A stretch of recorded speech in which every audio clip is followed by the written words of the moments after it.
Bonjour tout le monde. Aujourd'hui, je voulais seulement faire une petite vidéo pour parler de notre système d'eau puis comment on s'est débrouillé avec l'eau potable en Afrique.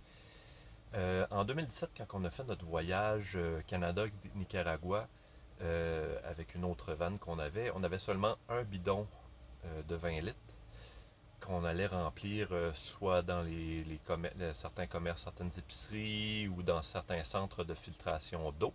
Donc on était tout le temps assez certain que l'eau était sécuritaire pour la consommation, pour boire. En Afrique, on a décidé d'y aller un petit peu différemment avec notre nouvelle vanne. On a trois bidons de 20 litres, ce qui fait 60 litres au total. Puis au départ, on remplissait nos bidons. On remplit toujours nos bidons dans des sources que visuellement l'eau est très claire, elle semble potable. C'est sûr que ça, c'est pas quelque chose sur lequel on peut se fier. Donc on la faisait bouillir. Mais rapidement, on a décidé finalement que c'était beaucoup plus simple que le système d'eau avec les bidons puis l'évier était de l'eau qu'on considérait non potable. Par contre, qu'on utilise pour laver la vaisselle, laver notre linge et faire la cuisine. Euh, pour l'eau pour boire, on a décidé plutôt d'acheter dans des endroits qu'on fait confiance, les boutiques et tout ça, des gros bidons de 20 litres, ceux qu'on utilise souvent dans les fontaines. Euh, donc, c'est comme ça qu'on a décidé d'y aller pour l'eau potable. Ça fonctionne très bien. En Afrique, on n'était pas certain qu'on pouvait remplir nos bidons dans des magasins, s'ils vendaient de l'eau dans les magasins pour re-remplir des bidons. Puis on n'était pas non plus certain s'il y avait des centres de filtration, puis ça ne nous tentait pas de non plus de chercher à chaque semaine un endroit pour remplir nos bidons. Pour la plomberie, on a quelque chose d'assez classique quand même pour une vanne. On a un petit évier ici avec un robinet standard pour l'eau. On a ici un bouton pour fermer la pompe quand on veut faire de l'entretien ou vider les bidons. Sous l'évier, ici, on a une pompe 12 volts que je sais qui est posée à l'envers. Un jour, il va falloir que je la tourne de l'autre côté. À 12 litres minute. On a un accumulateur ici pour aider la pompe. Puis ensuite ici, on a un P-trap fait avec des tuyaux standards pour la plomberie.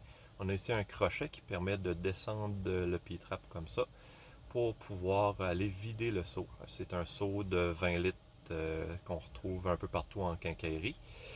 Puis on a décidé d'aller avec ce système-là parce que c'est facile à nettoyer, premièrement.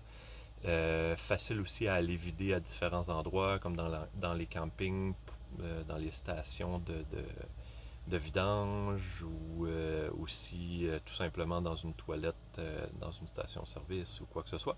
Donc c'est un système qui est très simple et facile d'entretien. Le réservoir d'eau se retrouve derrière cette porte. Lorsqu'on ouvre la porte, on peut voir deux tuyaux avec une valve. La valve est pour ouvrir et fermer l'eau. Le premier connecteur avec le premier tuyau, c'est la prise d'air. Le deuxième connecteur avec le deuxième tuyau, c'est la prise pour l'eau, la source pour la pompe pour l'eau. Ensuite, une fois les tuyaux déconnectés, on peut retirer le tiroir pour avoir accès aux trois bidons de 20 litres qui fait 60 litres en tout. Le seul bidon que la pompe vient chercher son eau, c'est le premier bidon avec le bouchon qui a été modifié. Lorsque la première réservoir est vide, on doit dévisser le bouchon pour interchanger le bouchon et interchanger les bidons. On voit ici que le tuyau qui rentre dans le réservoir pour prendre son eau. On va dévisser le bouchon ensuite et on referme le tiroir. Petite note pour le système avec les trois bidons. Au début, j'avais un système qui permettait, en fait, la prise d'air de chaque bidon devenait la prise d'eau du bidon suivant, ce qui faisait que les trois tanks étaient interconnectés ensemble, puis on n'avait jamais besoin de les interchanger. Euh, C'était un petit peu compliqué, ça augmentait les chances de fuite Puis en plus, on n'avait pas comme un œil sur la quantité d'eau qui restait. Comme ça, en interchangeant les tanks, les réservoirs, quand tu es rendu à la dernière, bon, ben, tu le sais, il te reste 20 litres, donc il va falloir que tu trouves un point d'eau. Puis tout ça, c'est plus facile pour faire un suivi de la quantité d'eau qui te reste, qui est disponible dans tes réservoirs. Donc c'est pour ça que j'en suis revenu avec un système avec un seul bidon qu'on doit interchanger. Puis c'est pas très compliqué à interchanger, ça se fait assez facilement. Donc c'est pas un très gros problème. Puis c'est beaucoup plus facile. Puis une des raisons aussi pourquoi on est avec un système de bidon comme ça, de un, on peut aller le remplir partout. Si on a un camping avec pas nécessairement un boyau, n'importe quoi, c'est pas un problème. On prend les tanks dans nos mains, on s'en va à un évier ou n'importe quoi pour aller le remplir. Si on a un centre de filtration d'eau, ben, on apporte nos réservoirs au centre. Si c'est dans une épicerie, un commerce ou ce qui permet de remplir des bidons d'eau potable, c'est faisable aussi. C'est beaucoup plus simple.